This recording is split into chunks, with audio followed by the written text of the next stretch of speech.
Assalamualaikum warahmatullahi wabarakatuh. Waalaikumsalam warahmatullahi wabarakatuh. Jamaah oh jamaah. Alhamdulillah. Alhamdulillahirrabbilalamin. Allahumma sholli ala sayyidina Muhammad wa ala ahli sayyidina Muhammad. Alhamdulillah kita ketemu lagi di Islam itu indah. Dan alhamdulillah seperti biasa jamaah, saya sudah bersama guru-guru kita. Ada Habib Muhammad Syahab. Masya Allah. Masya Allah, sehat Habib? Alhamdulillah. Alhamdulillah. Maksudnya sehat? Alhamdulillah sehat Habib. Ada juga guru kita Ustadz Maulana. Alhamdulillah, Masya Allah, Masya tabarakallah, Allah. senang rasanya. Senin. Hari Senin, insya Allah kita siap memulai aktivitas lagi. Insya Allah siap memulai dan membagi kebaikan lagi kepada sesama. Dan pagi hari ini seperti biasa ada guru kita juga Ustadz Syam. Assalamualaikum. Waalaikumsalam. Sehat ya Ustadz ya? Alhamdulillah, Alhamdulillah. sehat. Jamaah ngarep ini Ustadz milenial kita ada lagi di sini nih. Seperti apa ini? Oh baiklah, hari ini temanya bagus banget. Temanya Masya bagus Allah. banget ya. Siap. Makanya nih Ustadz, wah kita semua mohon penjelasannya dari para guru-guru kita pada pagi hari ini. Karena pagi hari ini nih sekarang banyak banget nih, apalagi ada lagi berita yang viral ya. Tentang anak yang justru menggugat orang tuanya sendiri karena harta jamaah. Kira-kira gimana ya kalau hal ini terjadi? Dan sebagai orang tua maupun orang di sekitarnya itu harus bagaimana? Marah? Sedih? Kita pelajari pagi hari ini jamaah. Sesuai tema kita yaitu jangan gugat aku nak. Baik jamaah, temanya dalam banget, kita pelajari semuanya pagi hari ini. Langsung aja, ada tayangan yang mau aku kasih lihat ke jamaah yang ada di rumah. Mengenai seorang anak yang viral karena menggugat ayah kandungnya sendiri. Kita lihat tayangannya jamaah, silakan. Inilah tanah dan bangunan milik ahli waris R.E. Koswara beserta adik yang merupakan peninggalan orang tua mereka yang berada di Jalan Ahmad Yani, Kelurahan Pakemitan, Kecamatan Cinambo, Kota Bandung. Di atas tanah seluas hampir 4 hektar ini, Koswara beserta 6 anaknya tinggal. Dan persis di pinggir jalan merupakan deretan kios yang dikontrakan ke anak kedua Koswara yang telah menggugatnya bernama Deden. Kumargi ayah di Tariusan, daerah teh, tanah teh saya nyarira. Oke, ayah nukun adi. Jadi aranjana nyungkeun karena di Ica. Tahu kituna, adi ngawartosan ka Dede. Ya. Kacang gitu terus ngom. Panona moloto, jika anu bade newa ka abdi leungeuh. Dan tahu kituna abdi talalawur sedengkeun. Namun Deden dan adiknya masih toh menggugat Koswara beserta kedua kakak dan adiknya serta 3 tergugat lainnya, yakni Ketua RT, PLN dan BPN sebesar 3 miliar 220 juta rupiah yang kini perkaranya tengah berjalan di Pengadilan Negeri Bandung. Pasti jamaah udah pernah ngeliat berita ini karena memang lagi viral ya. Seorang anak yang menggugat ayah kandungnya sendiri sebesar 3 miliar. Kita pelajari pagi hari ini apa yang harus kita lakukan. Bolehkah seorang anak kandung menggugat sesuatu terhadap orang tuanya sendiri? Dan bagaimana hukumnya serta batasannya? Yuk kita mohon penjelasannya dari guru kita Habib Muhammad Syahab. Silakan Habib. Masya Allah. Izin Ustaz Maulana, Ustaz Syam, Mas Funi. Assalamualaikum warahmatullahi wabarakatuh. Waalaikumsalam warahmatullahi wabarakatuh. Alhamdulillahi Rabbil Alamin wa sallallahu wa sallama ala abdihil mustafal amin Sayyidina Muhammadin nurillahil mubin al-hadi ila siratihil mustaqim dhil khuluqil azim wa nahjil gawim. Allahumma salli wa sallim wa barik alaihi wa ala alihi wa sahbihi wa man sara fi darbih amma ba'd. Masalah orang tua.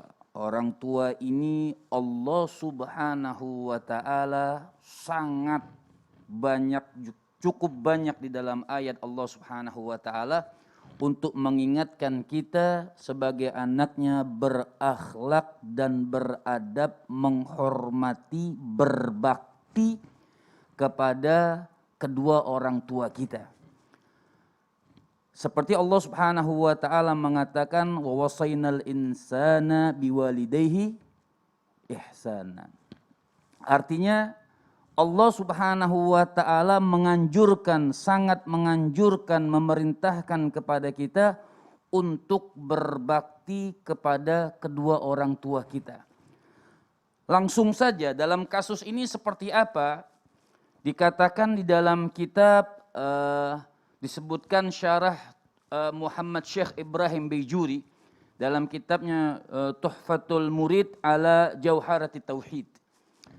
Beliau mengatakan idza kana li ihqaqil haq wa ibtalil batil ay izhari hakikatil haq wa izhari butlanil batil famamduhun syar'an. Apabila punya kasus kepada kedua orang tua, artinya secara mutlak nih, apakah boleh misalnya seperti utang piutang, apakah boleh kita menegur atau menagih kepada kedua orang tua kita? Secara syar'an, apabila untuk menjelaskan yang hak, kemudian menjelaskan yang batil, famamduhu syar'an, maka di dalam syariat ajaran agama Allah Subhanahu wa taala sebenarnya diperbolehkan saja. Tapi diperbolehkan saja ini ada catatan, ya, bukan langsung saja. Seperti itu pun kan namanya kalau orang yang tidak berbakti kepada orang tua itu namanya uququl walidain. Ini dikatakan durhaka kepada kedua orang tua. Nah, kasus anak yang menasehati atau meminta menagih kepada kedua orang tua itu dihukumkan seperti apa dalam ilmu fikih nih? Kalau kita kembali ke dalam ilmu fikih, maka dikatakan uquqan mahmuda. Dikatakan uqud juga, ak juga, tapi mahmud di sini. Dikatakan tidak berbakti, tapi uqak di sini, tapi mahmuda, sesuatu yang terpuji, tapi dengan catatan adab dan akhlak yang bagus. Misal contoh, di dalam kitab Mausu'ah Fiqhiyah itu dikatakan lawistaqradal ab min waladihi.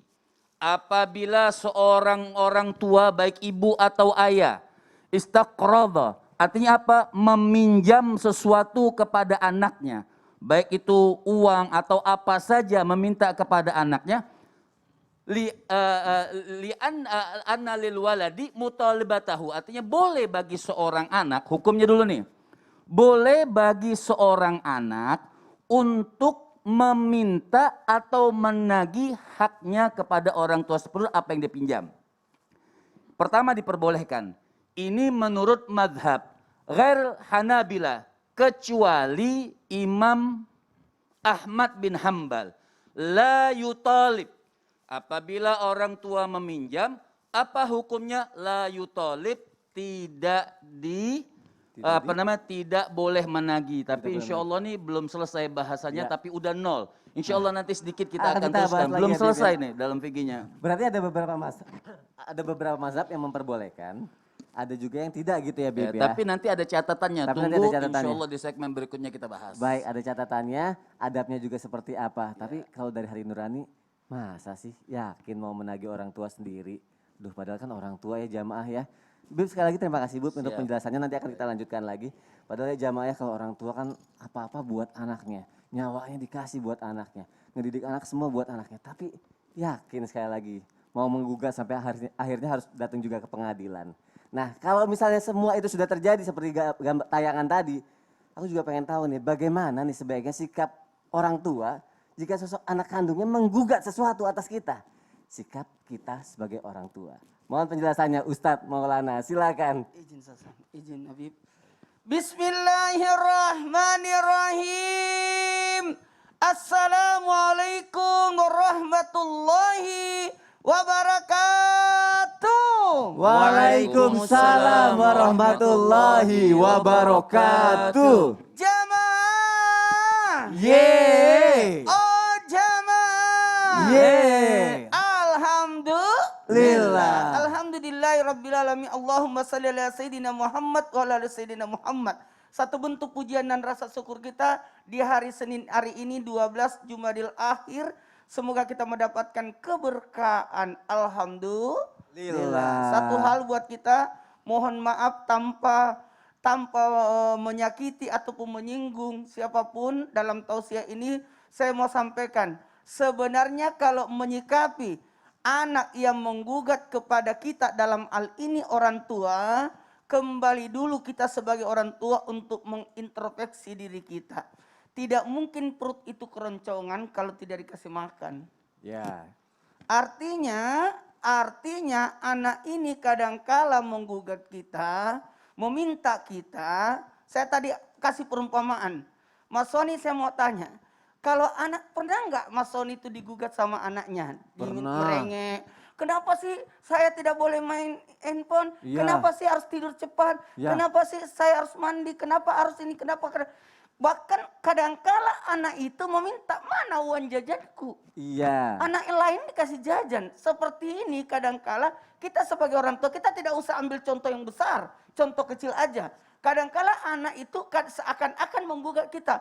Katanya mau pergi jalan. Iya betul. Katanya mau pergi berenang. Aku kemarin digugat begitu sama anak. Apalagi Pas kalau banget temanya ini. Kalau kita udah janjiin sesuatu Udah ya. janji sesuatu. Jadi jangan menjanjikan kepada anak.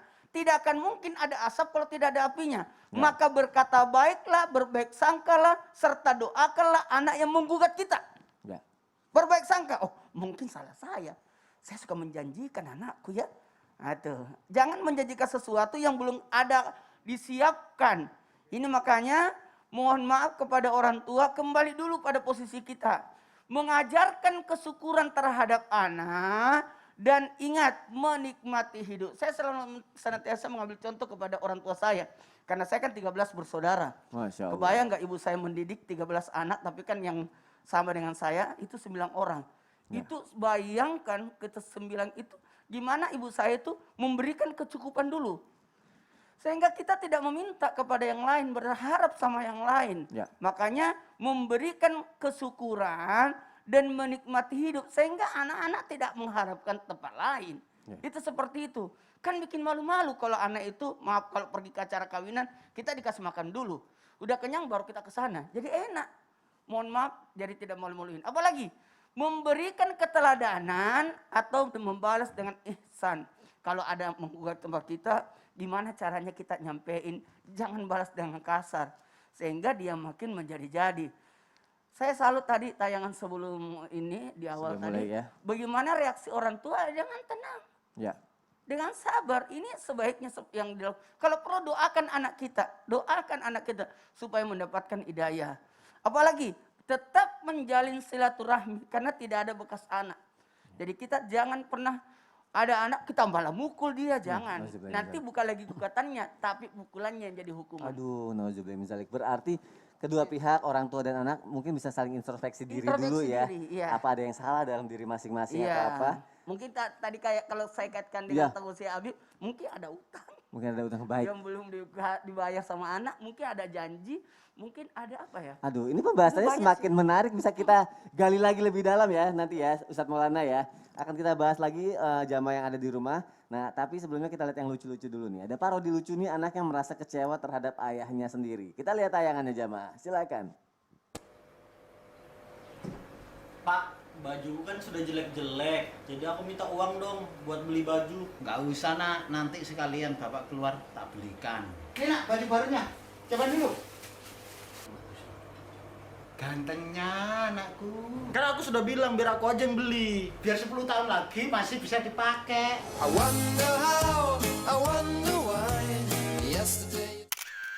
Tapi itu bener loh, aku juga kayak gitu. Emang gitu kalau orang tua beliin Terus baju ya, anaknya? beliin baju, sepatu terus kan digede-gedein Enggak, dikit. enggak semua Enggak, kali kalau kayak saya gitu. lebih baik anak sendiri yang milih, malas. Oke, kalau anak kecil Ustadz ya umur 4 tahun, 5 tahun aku pasti aku Oh. beliin lebih gede gitu. Biar bisa dipakai beberapa tahun Biar bisa kemudian. pakai gitu. berapa tahun ke Tapi depan. kalau itu kan nggak kembang lagi. Tapi itu sih, aduh itu udah gak berkembang lagi. Makanya nikah Ustadz Syah, jadi tahu. Saya tahu politiknya orang tua gitu. Baik, nanti kalau udah nikah baru kita obrolin ini lagi ya Ustadz ya. Baik, sebelum itu aku mau nanya dulu deh, sebelum Ustadz saya menikah dan kita ngobrolin masalah seperti ini. Iya, gua sebelum menikah. Belum. Ada lagi Ustadz yang mau aku tanyain dulu nih. Salah gak sih kalau seorang anak kandung merasa kecewa nih? Mungkin orang tua ini suka menelantarkan anaknya lah. Atau mungkin selalu ngasih kesan yang tidak baik deh sama anaknya. Akhirnya si anak kecewa gitu kan. Nah bagaimana nih sebaiknya sikap kita nih sebagai anak ketika merasa kecewa terhadap perlakuan orang tua. Jamaah juga pasti pengen tahu kan. Yuk kita tanya sama Ustadz Syam. Silakan Ustadz Syam. Baik, Bismillahirrahmanirrahim. Tabi guruku Ustadz Maulana Habib Muhammad, Mas Soni dan seluruh guru-guru kami yang sedang menyaksikan Islam itu indah. Bismillahirrahmanirrahim. Alhamdulillahirabbil alamin wassalatu wassalamu ala asyrafil anbiya'i wal mursalin sayyidina Muhammadin wa ala alihi wa sahbihi ajma'in. Asbahna wa asbahal mulku lillahi rabbil alamin. Subhanaka la ilma lana illa ma 'allamtana innaka antal alimul hakim. tidak semua anak lahir dari orang tua yang beruntung gitu. Jadi tidak semua anak beruntung lahir dari orang tua yang baik. Ada juga anak-anak yang mungkin lahir dari orang tua yang bahkan menelantarkan mereka. Sedangkan kita sebagai anak ini dituntun gitu. Dituntun dan dituntut oleh agama kita supaya kita berbuat baik kepada orang tua. Sedangkan manusia secara fitrahnya kapan dia mau berbuat baik? Kalau dibaikin. Jadi orang manusia itu kalau secara manusiawi, secara fitrah kita, kalau orang tua baik sama kita, otomatis kita akan berbuat baik kepada mereka. Kalau anak baik kepada orang tuanya, otomatis orang tuanya pun akan berbuat baik kepada mereka. Jangankan orang tua, kepada tetangga, kepada orang lain. Kalau mereka berbuat baik sama kita, oh aku baik sama mereka. Kenapa? Soalnya mereka baik banget gitu. Aku mau baik aku sahabatan sama Sony. Kenapa? Soalnya Sony baik banget sama aku. Gak mungkin aku mengatakan, aku mau sahabatan sama Sony karena soalnya Sony jahat banget sama aku. Gak mungkin betul. gitu ya. Itu kan manusiawi, fitrah. Maka dari itu ada tuntutan daripada agama kita dan dituntun oleh Al-Quran sebagaimana disampaikan oleh Habib tadi bahwasanya bahasa Al-Quran tentang berbuat baik kepada orang tua adalah menggunakan kalimat ihsan. Wa wassaynal insana biwalidayhi ihsana. Di ayat yang lain, wa'budullaha wa la tusyriku bihi syai'an wa bil walidaini ihsana. Maka ada kisah ketika Jibril alaihi salam datang kepada baginda Nabi SAW bertanya, apa itu Islam? Dijawab dengan lancar oleh Rasulullah. Apa itu iman? Dijawab lancar oleh Rasulullah SAW. Kemudian ditanya, apa itu ihsan? Maka Rasulullah SAW menjawab, yang ditanya tidak lebih mengetahui daripada yang bertanya. Artinya dijelaskan oleh Jibril alaihi salam bahwasanya ihsan itu adalah seakan-akan engkau beribadah, seakan-akan dilihat oleh Allah Subhanahu wa taala, atau seakan-akan engkau melihat Allah, atau kalau tidak yakinlah bahwa Allah melihatmu. Kenapa berbuat baik kepada orang tua disebut berbuat baik ihsan? Karena kita berbuat baik kepada orang tua karena ingin dilihat oleh Allah, bukan ingin dilihat oleh orang tua. Kalau ukuran kita adalah orang tua, maka semua anak yang orang tuanya jahat, yang menelantarkan mereka tidak akan baik kepada orang tuanya. Karena ukurannya adalah orang tua. Tapi ukuran kita sebagai anak ketika kecewa kepada orang tua, maka jadilah standarnya adalah karena saya dilihat oleh Allah Subhanahu wa taala. Jadi saya berbuat baik kepada bapak saya yang pelit ini karena saya disuruh sama Allah, gitu aja. Saya berbuat baik sama ibu saya yang jahat ini karena saya disuruh sama Allah. Ada orang tua saya menelantarkan saya sejak kecil, saya tetap baik kepada mereka bukan karena dia, tapi karena saya disuruh oleh Allah Subhanahu wa taala. Makna ihsan lagi apa ihsan? Sesuatu kebaikan yang melebihi daripada apa yang kita dapat. Jadi kalau orang tua kita minimal pernah berbuat baik sedikit, walaupun sedikit, San. Jadi kita balas yang lebih baik daripada itu. Hal jazaul ihsani illal ihsan. Bukankah sesuatu ihsan itu akan didapatkan juga dengan ihsan? Mungkin tidak dibalas oleh orang tua kita, tapi akan dibalas nanti oleh anak-anak kita. Subhanallah. Masya Allah. Berarti kalau misalnya sikap seorang anak kalau ada orang tua yang mungkin bisa dibilang mengecewakan ya, yang harus diingat ya kita ngelakuin ini karena Allah gitu ya. Karena Allah aja, bukan karena mereka gitu. Karena kalau kita mau karena mereka, nggak perlu Quran, nggak perlu hadis, manusia pasti akan baik kepada yang baik padanya. Betul. Iya. Masya Allah, apalagi kalau Allah ridho mungkin nanti orang tuanya malah dibikin lebih baik lagi ke anaknya ya. Masya Allah. Terima kasih Ustaz Syam untuk penjelasannya. Baik jamaah. Kita lanjutkan lagi ya jamaah ya. Aku punya pertanyaan lagi. Mungkin ini ya aku mau nanya sama Habib Muhammad Syihab deh. Habib, kalau misalnya orang tua kandung dan anak kandung saling menggugat, mereka satu darah. Tapi kalau misalnya orang tua dan anak tirinya menggugat atau terjadi percekcokan itu harus seperti apa Habib Muhammad Syihab? Nah, ini panjang daripada nol lagi, mendingan nanti. Baik kalau gitu. Nanti ya Habib ya. Siap. Janji ya jamaah. Menarik sekali. Jangan kemana-mana. Tetap di Islam itu indah. Jamaah, oh jamaah. Alhamdulillah.